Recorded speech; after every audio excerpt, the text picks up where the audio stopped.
Today we are going to talk about painting refinement. Specifically, I'm going to walk you through the process of going back into an already dry painting. How do we get that next layer on the painting, and how do we refine the painting forward? This is my process. I'm going to walk you through that process, showing you a plein air study that I've taken a second pass on since it's been dry. I want to first explain the process leading up to the actual act of painting, because that's usually the first place that we stall out on this. So I will first identify things that I like about the painting, the overall drawing structure, some of the colors that are in place, the general sense of value structure within this painting. Those are things that I like. I want to maintain that. Things that I don't like, there's a huge amount of chroma that's been lost. Some of the light effect is not pushed as hard as it could be. Some of the darks have grown chalky and light. I want to address that in this painting session. So I've got a clear vision of what I need to do. Now I'm ready to paint. So rather than just try and feel my way into this painting or emote myself onto the canvas to make this thing better, I want to now take those likes and dislikes and have a very clear plan of action into this painting. So the next thing I do in my process is what I like to call anchoring my colors. What that means is I will take a couple of colors, 2 or 3 at the most, within the painting, and I will literally match them on my palette. So in this painting, I've done some to that kind of gray violet sign up top, as well as some of the reds within the awnings and the trim around the doorway. So I'll find these spots on the canvas and I will mix those colors as best I can on my palette, and then I will put a dot of that paint on the actual painting. Don't worry, if it's not right, you can always wipe it off.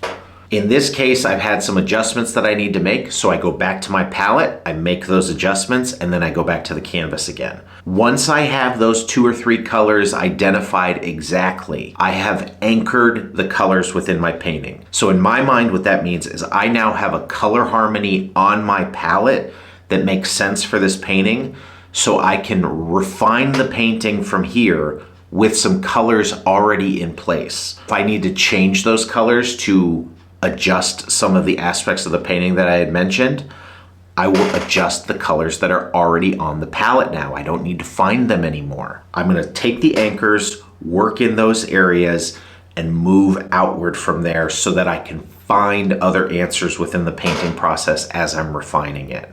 So that kind of brings me to my final point within this process, right? I've identified what I like within the painting. I've identified what I need to adjust. I then found a way to get the colors from the canvas onto my palette. If there's ever a point where I feel like I'm kind of wandering into no man's land in a painting and I am getting into that kind of feel it out mode within the refinement process, I will go back to the anchoring again and I will find more anchors. You find the easier things to get to the harder things. And if you find enough easy things along the way, those hard things become quite simple, right?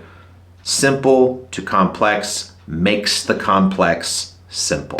So that is my process to refinement. So in this case, I have a 2-session painting. One was done plein air, and then I've done a refinement layer over top of it. For the purposes of this particular painting, I'm probably going to consider that done for now. But that really is my process to go to full-fledged refinement within a painting. If I wanted to keep making this more realistic and tighter, I would continue to do that process and I would continue to hone the refinement of the painting in those progressive layers. There are some artists that go to a form of refinement way sooner than I do. They have a different style of painting than I do. You do you. For me, this is the way that it makes the most sense because I'm able to get the basic strong relationships of a painting in place from those initial viewings and observations. And then I will continue to kind of chunk down and hone down into a very specific painting or a very specific level of detail within a painting. If you like this type of information, leave a comment and tell me what other kinds of painting process tips you would like explained so that it can help your painting process. Thanks for watching. We'll see you in the next one.